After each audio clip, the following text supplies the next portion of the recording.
A'udzubillahi minasyaitonirrajim. Bismillahirrahmanirrahim. Alhamdulillahirabbil alamin. Allahumma shalli wa sallim ala sayyidina Muhammad wa ala alihi wa ashabihi ajmain. Alhamdulillahirabbil alamin.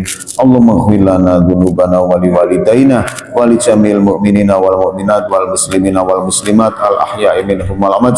Allahumma inna nas'aluka taqabbal wa awsil thawaba ma qara'nahu minal Qur'an alim wa min tahlina wa min sabahna wa min salina ala nabi Muhammad sallallahu alaihi wasallam. Hadiah wasilah kamilah nazilah syamilah sadaqatan mutaqabbilah thumma ila hadratil husan nabiyyika Muhammad sallallahu alaihi wasallam ala alihi washabil kiram wa ala alihi washabi ajmain. Allahumma ila hadratil khususun ahli kubur minal mu'minina wal mu'minat wal muslimina wal muslimat ahli kubur min hadhil jamaah. Allahumma ila abaina wa ummahatina thumma ila hadratil husan ila ruhi khususon Bapak Suyatin bin Jarbani. Allahumma ghfirlahu warhamhu wa'afihi wa'afanhu. Allahumma la takhrimna ajrahu wa la taqina ba'dahu wa filana wa lahu. Allahumma salaka biri rawdata min riyadil jinan. Allahumma ghfirlahu warhamhu wa'afihi wa'afu anhum. Allahumma la takhrimna ajrahum wa la taqina ba'dahum wa filana wa lahum. Allahumma thabbit suhim. Allahumma thabbit ilaihim ya Allah ala dinika dinil Islam. Allahumma thabbit alaihim fi dinika dinil Islam ya Allah. Waj'alhu min ahli jannah wa min ahli ta'ah wa min ahli sa'adah. Rabbana atina fid dunya hasanah wa fil akhirati hasanah wa qina adzabannar.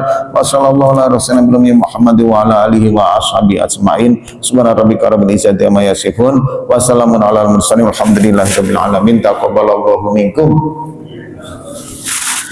Hadirin yang dirahmati oleh Allah Subhanahu wa taala, demikianlah pembacaan zikir tahlilan doa. Insyaallah Bapak, kita semua nanti selama kita masih berada dalam majelis taklim ini, kalau Bapak ya kita berdoa semoga semuanya umur panjang, ya kan, panjang barokah. Tapi insya Allah seandainya nanti Allah sudah memanggil, kita pun tidak akan pernah melupakan bahwa Bapak merupakan salah satu jamaah kita yang memang harus kita doakan. Jadi ketika nanti kita berada di alam kubur sendirian, tidak ada apa-apa, yang diharapkan hanyalah kiriman-kiriman doa, kiriman-kiriman amal pahala yang dihadiahkan kepada mereka.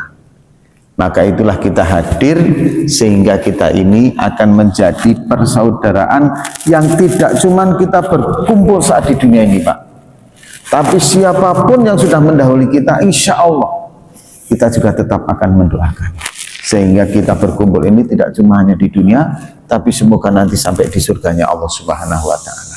Amin ya rabbal alamin. Nah, inilah pentingnya kita mengikuti golongan ahli sunnah wal jamaah. Bagi yang tidak berpendapat sampai pahala bacaan, pahala silaturahmi dan pahala ngaji, monggo silahkan. Kami juga tidak akan menyalahkan, kami juga tidak akan membid'ahkan, kami juga akan tetap menghormatinya. Apapun alasannya, Anda adalah saudara seiman bagi kami. Nah, begitu Pak ya. Jadi kita ini moderat. Islam Indonesia ini Bapak, itu tawasud moderat. Kalau diajak ekstremis kanan, kayak orang mana, Islamnya orang Arab gitu ya, yang kencang gitu kan, itu juga nggak bisa Pak. Berapa kali NII, DI, TII, ya kan, Masyumi, itu dulu juga pernah menggaungkan berdirinya negara Daulah Islamiyah, tapi gagal. Indonesia ini masyarakatnya diajak liberal, itu juga nggak mau. Komunis gagal, ya kan. Indonesia ini adalah tawasud, tengah-tengah. Islamnya itu kita jalankan, Islam itu dengan rahmatan lil alamin, sabar, ya kan. Kemudian menerima perbedaan ikhtilaf, ya kan. Kemudian tentrem, tenang, damai, kasih sayang, nggak perlu menghujat, nggak perlu adanya kebencian. Itu Islam di Indonesia, rahmatan lil alamin. Makanya hadirin yang dirahmati oleh Allah Subhanahu wa taala, kita ini bersyukur dihidupkan dalam suasana Islam yang betul-betul damai, Islam yang diajarkan dan diamalkan dalam cinta kasih sayang. Nah, hadirin yang dirahmati oleh Allah Subhanahu wa taala, inilah pembukaan pada pengajian kita pada pagi hari ini. Kita lanjutkan Bapak Ibu. Pada pertemuan yang terakhir kemarin kita sudah membahas hadis yang kedua, yaitu yang berisi tentang rukun Islam, rukun iman, kemudian perilaku ihsan, dan tanda-tanda kiamat. Alhamdulillah kita sudah membahasnya semua.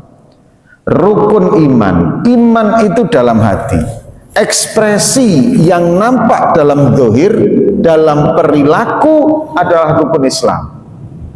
Sehingga kalau ada orang mengaku dia mempunyai rukun iman tapi kok nggak menjalankan rukun Islam, maka mohon maaf, bisa jadi nanti terpeleset ke dalam aliran kepercayaan. Benar nggak? Nggak benar juga syariahnya untuk zaman saat ini. Tapi kalau orang itu melakukan perilakunya rukun Islam, tapi nggak rukun iman, maka dia bisa nanti naudzubillah min dzalik terpeleset ke dalam kemunafikan. Ingat Abdullah bin Ubay bin Salul, tokoh daripada kaum munafik itu saja menjalankan rukun Islam sebagian. Nah, ini hadirin kaitannya rukun iman dan rukun Islam itu sudah kita bahas kemarin, termasuk derajat ihsan, bagaimana kita memperbaiki kualitas sholat kita. Nah, hadirin yang dirahmati oleh Allah, khusus untuk tanda hari kiamat, tanda-tanda hari kiamat, insya Allah nanti Pak, selepas dari kita belajar Arba'in Nawawi ini, kita akan membahas nanti tentang kekhususan kitab tentang masalah kiamat, tanda-tandanya. Tanda kiamat itu ada dua hadirin, ada tanda sughro, ada tanda kubro. Tanda sughro itu tanda kecil yang memang akhir-akhir ini sudah mulai kita rasakan, tapi nanti ada tanda-tanda besar di akhir sebelum menjelang kiamat. Sehingga inilah hadirin tentang rukun iman. Kita harus mempercayai adanya hari akhir itu, Pak. Dunia tidak akan selamanya, tapi akan ada nilai batas akhirnya. Nah, hadirin yang dirahmati oleh Allah, kita sekarang menginjak hadis yang ketiga. Kalau nanti Bapak bertanya, wah Pak Ustadz, ini kan kita belum paham sangat ya kan gitu. Bapak begini, andaikan ada hujan, kemudian kita mempunyai tampungan air itu seberapa besar? Kemudian kita jajarkan, ada yang pakai ember di sini, oblak di sini, gayung di sini, gelas di sini, Pak. Hadirin, maka hujannya sama nih, Pak. Seberapa yang tertampung, itulah kapasitas yang terisi ke dalam tempat-tempat tadi. Begitu juga dengan ilmu, sama kita hadirin, duduk bareng belajar tentang masalah hadis. Seberapa yang bisa kita kantongin, yang bisa kita bawa, ya itulah rezeki dari Allah yang dititipkan kepada kita masalah ilmu. Jadi masalah paham tidak, kemudian masalah bisa tidak, itu nanti urusannya Pak. Yang penting kita sudah belajar dulu. Nah hadirin, insya Allah nanti akan wujud dalam amaliyah-amaliyah kita. Itulah tentang ilmu yang bermanfaat. Amin. Baik hadirin, untuk hadis yang ketiga, Bismillahirrahmanirrahim. An Abdurrahman Abdillah bin Khattab radhiyallahu anhuma. Sekali lagi, kalau anhum berarti mereka, kalau anhu dia, kalau anhab untuk perempuan, kalau anhuma untuk bapak dan anaknya, yang mereka semua sudah masuk Islam. Itu loh Pak. Dari Abdurrahman Abdillah bin Khattab, berarti ini Abdillah bin Khattab, bisa jadi Umar bin Khattab, bisa jadi. Tapi bisa jadi ini Abdillah, anaknya Khattab, saudaranya Umar yang bernama Abdillah. Boleh jadi begitu. Bahwa alam shawab. Qala sami'tu Rasulullah sallallahu alaihi wasallam. Dia berkata, aku mendengar Rasulullah sallallahu alaihi wasallam yaqul, dia berkata. Jadi inilah matan yang akan saya sampaikan tentang hal yang berkaitan dengan hadis ini.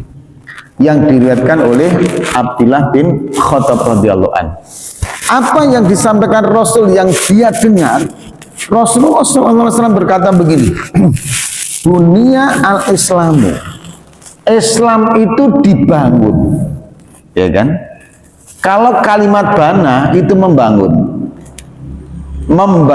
al-Islamu, Islam tadi membangun Islam, gitu Pak, menjadi kalimat aktif. Tapi kalau dunia itu asli kata bana, tapi menjadi mabni majhul, sistem kalimat dalam bahasa Arab itu begitu. Kalau kita berpindah menjadi kalimat pasif, maka Islam dibangun, gitu loh. Nah, hadirin, apakah agama Islam secara keseluruhan, secara syar'inya, maksudnya adalah, yang dimaksud sini adalah Islamnya itu, atau Islam dalam diri seseorang? Oh, alam bisawab. Tapi boleh jadi itu dua-duanya masuk, Pak. Islam syariah ini dibangun, gitu Pak, Islamnya yang dibahas.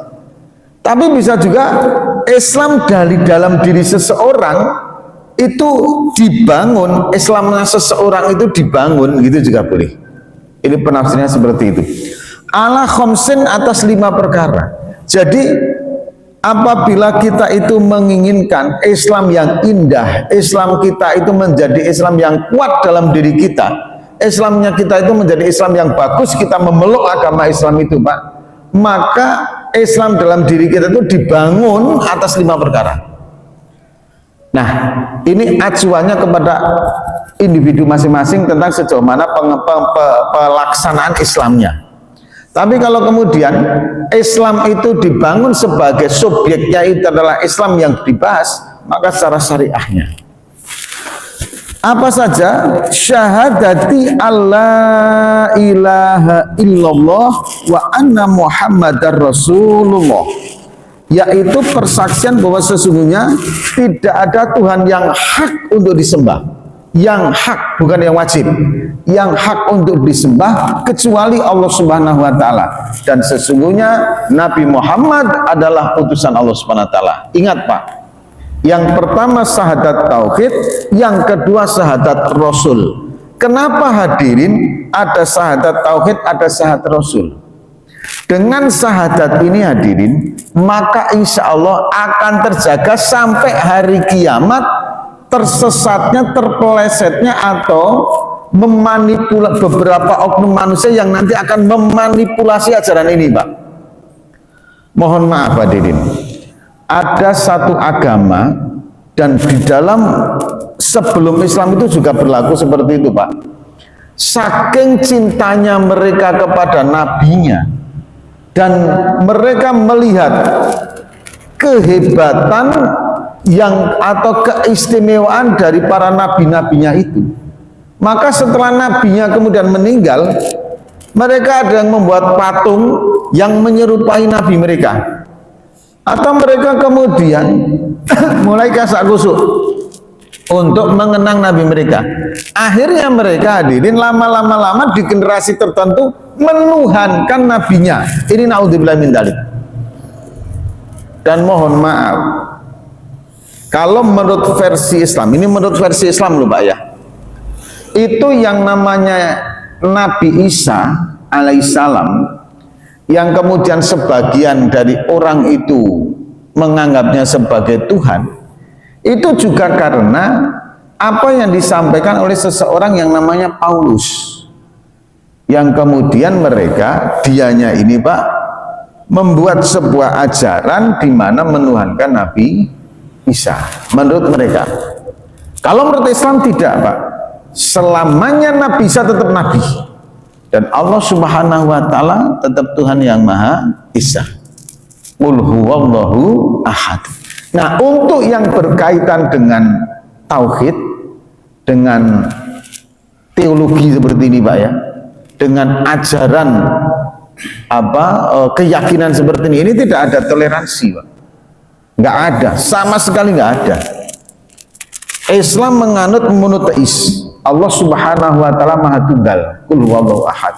Kalau memang mau digini-ginikan oleh mereka silahkan, tapi kami tentang tauhidnya jelas. Ini yang tidak ada toleransi di dalam tauhid. Tapi kalau dalam muamalah, muasyarah, dalam kemasyarakatan, ini kita mempunyai toleransi. Nah ini Pak.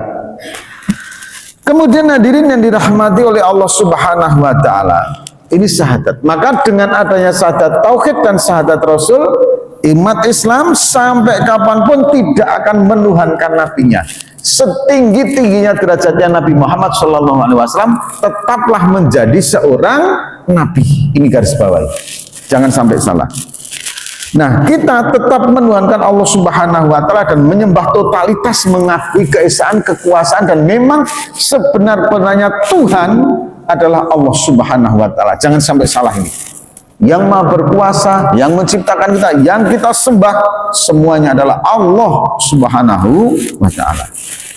Kemudian yang kedua hadirin yang dirahmati oleh Allah Subhanahu wa Ta'ala, wa iqamis sholah, mendirikan sholat. Ini yang kadang kita agak beda dengan kalimat misalkan apa fa atau fi'alus sholah, mengerjakan sholat. Itu berdiri dengan iqamis sholah. Nah, dalam rukun Islam ini hadirin, sholat itu memang didirikan, tidak cuma setakat dikerjakan. Kalau disetakat dikerjakan itu setakat gugur kewajiban, tapi memang didirikan, ya didakwahkan, dikerjakan semaksimal mungkin. Nah ini hadirin yang dirahmati oleh Allah Subhanahu wa Ta'ala, yang memang kita harus memahami dalam kalimat iqamis sholah itu. Kemudian yang ketiga hadirin yang dirahmati oleh Allah, wa ita'iz zakati, dan membayar zakat, wa hajil baiti, dan naik haji ke Baitullah, wa shomi Ramadana, dan berpuasa pada bulan suci Ramadan. Nah hadirin, sekarang kita belajar tafsirnya dulu. Yang pertama hadirin, hadis ini ada keunikan, yaitu hajinya itu justru di nomor 4, puasanya ini berada di nomor 5. Apakah ini bertentangan dengan hadis yang terdahulu? Tidak. Karena tidak ada kepastian atau kewajiban litartibiyah untuk menyusun daripada urutan-urutan itu wajib tertib, itu tidak. Tapi plot mengikuti plot hadisnya. Makanya hadirin, kalau berkaca dalam dua hadis ini, kita harus mengakui bahwa adanya dua versi rukun Islam, di mana yang pertama adalah hajinya nomor 5, puasanya nomor 4. Nah di hadis yang lain justru hajinya nomor 4, kemudian puasanya nomor 5. Dan ini bukan menjadi sebagai substansi yang perlu kemudian kita bahas terlalu panjang lebar dari makna atau inti adanya rukun Islam. Ini yang pertama. Berarti Pak Ustadz, berarti kalau kita menyebutkan haji dulu boleh? Boleh, monggo silahkan. Yang nomor 4-nya. Karena memang ada dua versi hadisnya. Kemudian yang kedua hadirin, Islam dalam diri kita karena memang dibangun di atas 5 perkara tadi. Jadi hadirin, kalau memang kita mau mewujudkan Islam dalam kehidupan kita, real perilaku kita, mau nggak mau ya kelima-limanya harus memang diwujudkan, Mbak. Dan kelima-limanya ini merupakan perintah wajib yang kekuatannya sama gitu loh, Pak. Nah ini mohon maaf, Pak, mohon maaf. Kadang kita ini hanya memandang bahwa ketika membicarakan sholat dan puasa, itu memang betul-betul kita mempunyai suasana hati yang menganggap bahwa sholat dan puasa ini penting dan memang wajib gitu loh. Dan memang harus seperti itu. Dan itu benar. Tapi sayangnya ketika kita sudah membahas zakat, membahas haji, suasana hati memandang kedua perkara ini sudah beda dengan memandang sholat dibandingkan memandang sholat dan puasa. Ini yang harus kita perbaiki sudut pandang itu, Pak. Kalau sholat itu wajib, kalau puasa Ramadan itu wajib, ya mohon maaf, membayar zakat juga wajib, termasuk zakat harta kita. Jangan sampai kemudian hadirin kita kekeh dengan sholatnya, kita kenceng dengan puasanya, tapi begitu menyangkut kita harus mengeluarkan harta, kita berubah sehingga seakan-akan mempunyai satu anggapan nggak bayar zakat juga nggak apa-apa. Nah ini keliru Pak, gitu loh. Dan itu sudah banyak sampai kita sekarang. Bahkan ketika dulu itu hadirin ASN itu diwajibkan untuk zakat, itu ada yang menolaknya, loh bayar zakat itu kan kesadaran. Ya memang kesadaran, tapi posisi zakat itu wajib, seperti halnya sholat, seperti halnya puasa. Anda nggak sholat, Anda nggak puasa, dosa. Anda nggak zakat, dosa. Bahkan ancaman yang lebih luar biasa tentang zakat itu ngeri.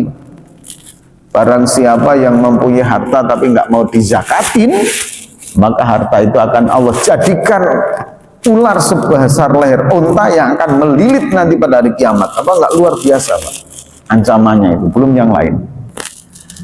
Kemudian masalah haji juga begitu Pak, karena di sini man istata'a ilahi sabila, kemudian istitoahnya itu kadang tidak dipahami secara betul-betul. Akhirnya orang mulai memandang bahwa nanti dulu, asal nanti kita baru mampu baru mau haji gitu Pak.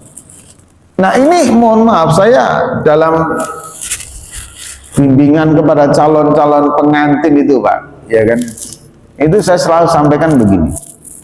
Kalau nanti kalian sudah bisa mempunyai rumah, habis punya rumah, jangan kalian kemudian fokus mau mengisi perkakas-perkakas dalam rumah tangga Anda. Jangan kalian fokus di dalam hal yang berkaitan dengan mobil, motor, jangan dulu. Nanti kalian akan menyesal.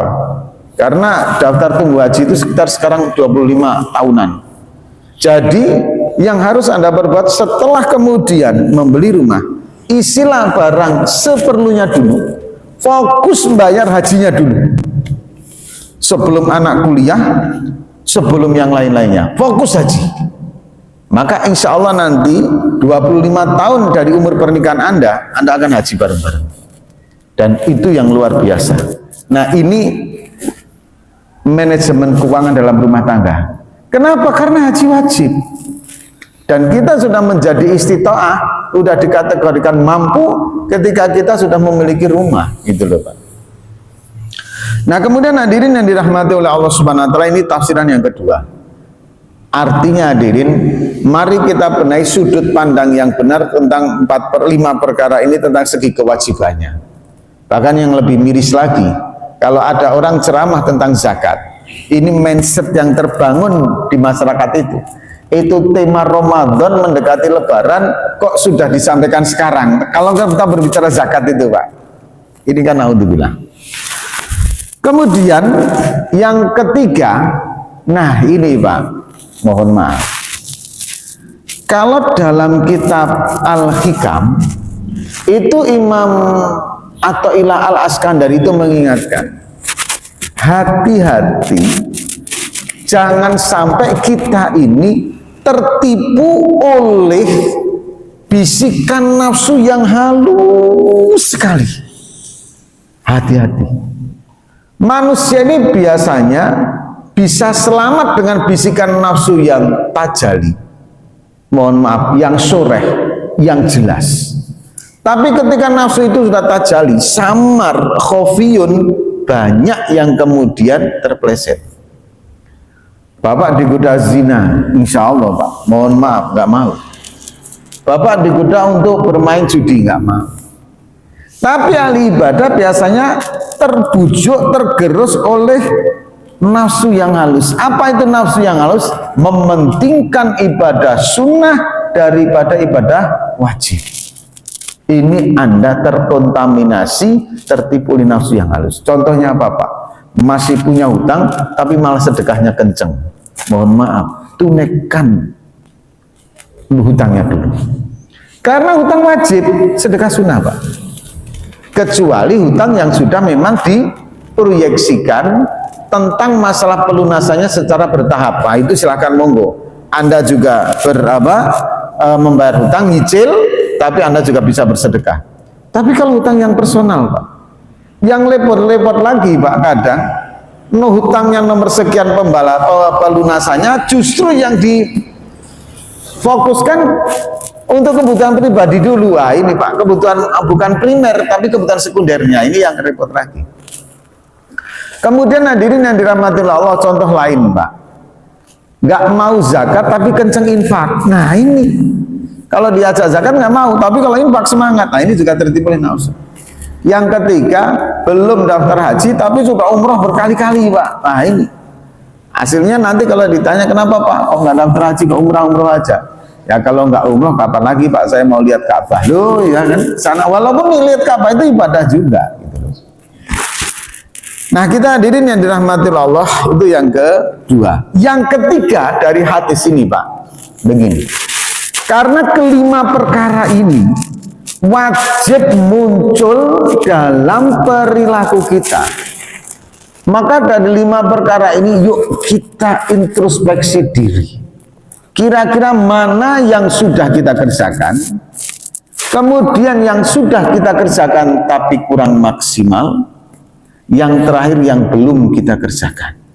Dari Islam itu di mana yang dibangun dengan adanya 5 pilar, yaitu rukun Islam. Kalau kita kemudian duduk sejenak introspeksi, oh iya, yang sudah dulu, sholat, syahadat jelas, alhamdulillah sudah, sholat sudah dulu, Pak, puasa sudah, tinggal zakat dan haji. Ini harus kita mulai. Kemudian setelah itu, mana yang belum maksimal yang kita kerjakan, ini yang belum maksimal, kita maksimalkan. Kemudian masalah misalkan pengetahuan keilmuannya, mana yang belum tahu, jangan sampai kita tidak belajar tentang hal itu. Makanya hadirin yang dirahmati Allah, kalau kita kemudian kesimpulan yang biasanya sudah kita kerjakan itu adalah sholat, puasa, syahadat. Ini 3 ini biasanya kita kerjakan. Tapi kalau sudah berbicara zakat, maka berbicara kemampuan, berbicara tentang masalah harta kita. Bapak tengok mencapai nisab enggak? Kalau enggak mencapai, lewat, enggak ada. Nah yang ada masalah sekarang nanti di haji. Nah ini perlu kemudian kita introspeksi, Pak. Paling tidak kalau di haji dengan umur yang sekian, kita sudah membuka tabungan haji dulu. Paling tidak membuka haji tabungan, dan niatnya kenceng, Pak. Mulailah nabung. Sampai kapan kita, Pak? Sampai nanti Allah akan memanggil. Apakah duluan dipanggil ke Mekahnya, atau duluan dipanggil oleh Israel, oleh Allah melalui malaikat Israel, wawalam bisawab. Tapi dengan adanya tabungan haji kita ini, Pak, insya Allah kita akan naik haji walaupun di alam akhirat nanti. Apakah itu nanti dibadalkan atau tidak, inilah yang akan menjadi saksi uang tabungan kita ini. Nah hadirin yang dirahmati oleh Allah Subhanahu wa taala, tidak terasa sudah 1 jam lebih kita dalam pengajian ini. Kita berdoa semoga hadirin yang dirahmati oleh Allah, kita selalu diberi hidayah oleh Allah Subhanahu wa taala, diberi ketetapan iman Islam kita dan dimudahkan dalam taat kepadanya. Amin amin ya rabbal alamin. Kita tutup dengan doa kifar majlis. Subhanakallahumma wa bihamdika asyhadu an la ilaha illa anta astaghfiruka wa atubu ilaik. Assalamualaikum warahmatullahi wabarakatuh.